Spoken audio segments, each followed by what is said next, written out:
Hello all. So imagine you are playing cricket and your target is to become an international cricket player. And I would like to ask you a question. Will it happen if you start playing cricket at 20 years of your age? I don't think so. Because you need to start practicing at a very younger age. Maybe you have to start practicing cricket at the age of 7 or 8 years. You have to go for a proper cricket coachings, and then if you're lucky, you will get into international cricket. But if you start at an age of 20 or 18, and if you really plan to get into international team, it is practically impossible. In the same way, if you want to become a very good anesthesiologist, and if you want to be a star in future, and if you want to beat the competition which is building up year by year, then it doesn't work out if you start your training after finishing your PG, because many people will tell you that finish post graduation in somewhere and after that you can join some place and then you can become a very good anesthesiologist. It doesn't work out like that. You have to start working on yourself from the day one of your post graduation. Okay, see, you can either blame that your particular medical college is not having this, not having that, or you can start working on yourself, like what I'm going to tell in this particular video.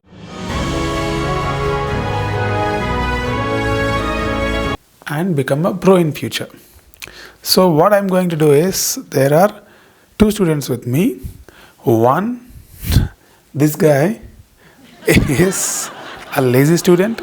He is just trying to blame the hospital for not having things and is trying to blame his teachers that they're not teaching him. And we have this particular guy who is a pro student who is trying to work on himself. Even his college is not very good, but he is trying to work on himself. I'll just show the difference between both of them so that you'll understand how actually a pro student will be. First, let's start with the working conditions. Let's ask our lazy student how his working conditions are there. Yeah, work is very heavy in my place. They actually exploit us. They started DNB program, but they just use us for the program. We go at around 8 o'clock in the morning and we will be working till around 8 o'clock in the night. After that, we get very tired and usually we don't get any time to read after that. I don't know how I'll pass. Oh. Let's ask our pro student how his working conditions are there. Let us see. Yeah, today work is very good. We did a very interesting case today of aneurysm in the brain, and the surgeon clipped it. There were a lot of changes during the surgery. I learned a lot during the surgery, even though it went on late.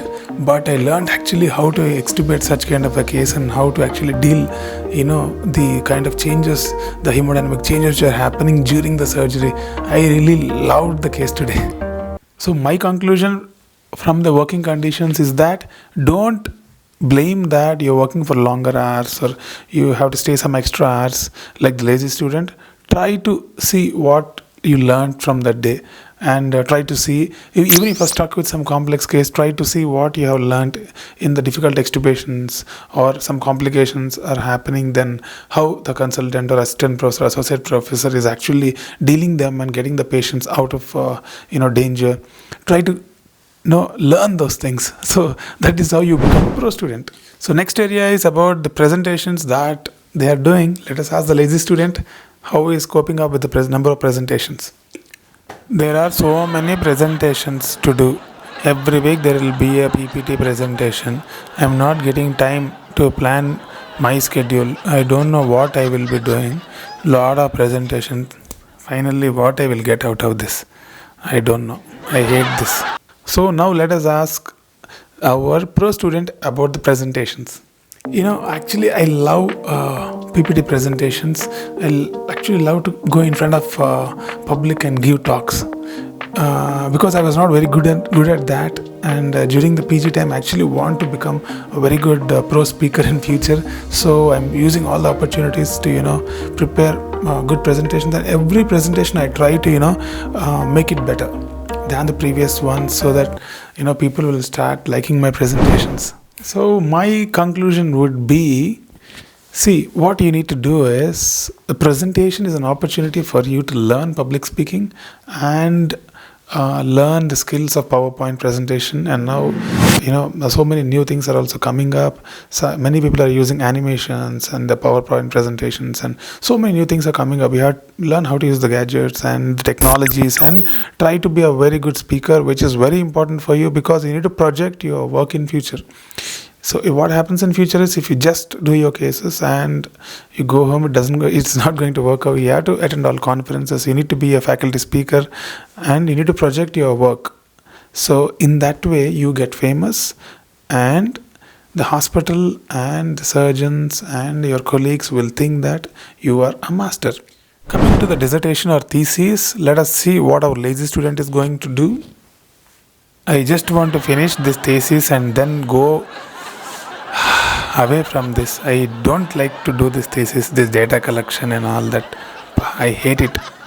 Just because I have to, get a permission to write the exam, I am doing this thesis. Otherwise, I don't like this. Now let us see what our pro student is doing with his dissertation.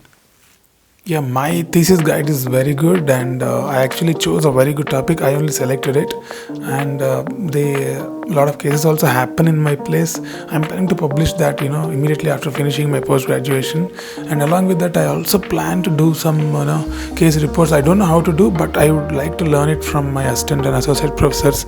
I'll publish that so that when I apply for abroad and or UK in my CV, if those kind of things are there, it will be very valuable. So I can actually beat the competition, get the seat in overseas or any other major hospitals where I'm applying. So regarding the dissertation or thesis, I always say that you have to try to publish that in future.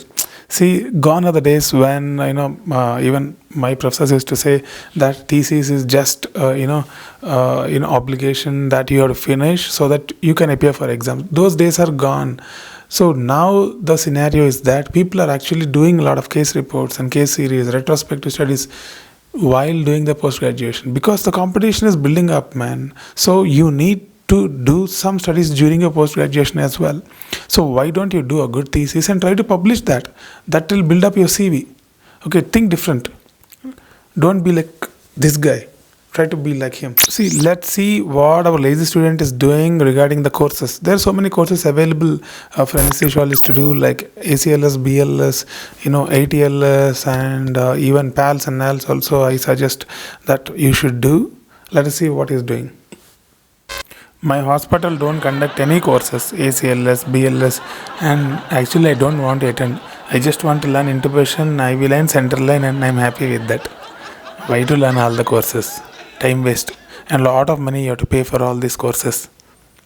Let's see what our pro student is doing now.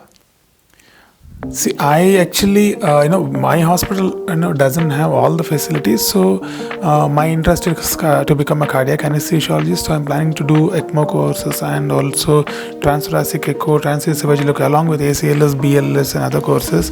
I'm paying my money. So, I get a good stipend. So, what I do is I spend most of the money on training myself because that is the most important thing I feel.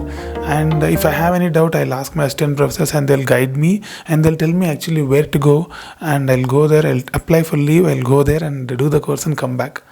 So my conclusion would be you need to do as many courses as possible. I suggest you do ACLS, BLS, ATLS. Okay, it's a trauma life support, and emergency neurological life support is there for people who are interested in neuroanesthesia. And also I suggest you do PALS and NALS, that is pediatric life support, because you would be attending a lot of cesarean sections. You can actually help the pediatrician if their intention. So do as many courses as possible and attend many workshops. Like if you want to become a neuroanesthetist, you can go for transcranial Doppler workshops. And if you want to become a cardiac anesthetist, go for TE workshops or transthoracic echo workshops. And many critical care guys are conducting ECMO workshops. Attend as many workshops as possible. Okay, don't blame the hospital saying that we don't have that. Why don't you go to a workshop and learn it? So that is how a pro student will be. Okay, so let's ask our lazy student how he actually talks to the patient, whether he likes to do the PAC and how he actually communicates with them. I hate doing pre-anesthesia checkup. I don't want to listen to patients. I don't want to spend so much time talking to the patients. If anything is there like talking to the patients, I usually give it to my juniors or seniors so that they will talk. I will escape off from there. I will just learn intubation and finish my course and go. Now let us ask our pro student how he actually communicates with them. I am actually very poor in talking to patients, and I don't know actually how to counsel them. So I observe my seniors how they're doing, and I'm planning to pick that up in this 3 year time. By finishing, I just want to be an independent consultant. So what I'm trying to do is I'm trying to understand how they're talking to the patients, how they counsel the patients, how they do the pre-anesthetic assessment, and if something goes wrong in the ICU, how are they explaining that to the patient relatives. I observe that and I'm trying to learn those things. And leadership I'm not very good in, and crisis management I'm not very good in. Those are the things I'm trying to do some online courses, and also observe when my seniors are doing that. I'm trying to pick that up. See, my conclusion points, sir. Soft skills are the most important skills now, which differentiates a mediocre anesthetist from a quality anesthetist. So, what I would suggest is you need to develop that. The soft skill doesn't come by attending some course. It should be practiced. For example, communicating with the patient, and breaking a bad news to the patient, or dealing emergency situation, and leadership, and those kind of things. Actually, they will come only when you are actually doing it regularly, or observing them from some seniors who are really having them. So only then you can pick them up. So if you have that in your mind, then you'll see that. So that is how you get, you become an expert anesthesiologist and high quality anesthesiologist. So that's it, guys. There are so many things actually I can tell you. Maybe this video will become very lengthy, and I'll stop here. So hope you understood many areas where you can actually develop. So what I'm trying to tell you is, don't blame your college or don't blame your teachers that they're not telling you something. I'm telling you. So the change should happen from within you. That's the most important thing. Okay, don't wait for somebody to come and tell you and do that. Just follow my videos. I'll tell you what you have to become, and then you become a pro student. Only then you can beat the competition in future, and you can become an expert anesthesiologist. So what I usually find is these kind of pro students are the ones who get DMs, who crack the exams, who go to other countries and settle in very good corporate hospitals and become high quality ones. These kind of lazy guys, actually, they might not be able to beat competition in future. Maybe now they're surviving, but in future it gets very difficult. I'm warning you now. Later on, don't tell that nobody has told you this. I'm telling you. Okay? As usual, Dr. Dheeraj Masapu logging off. Roger that.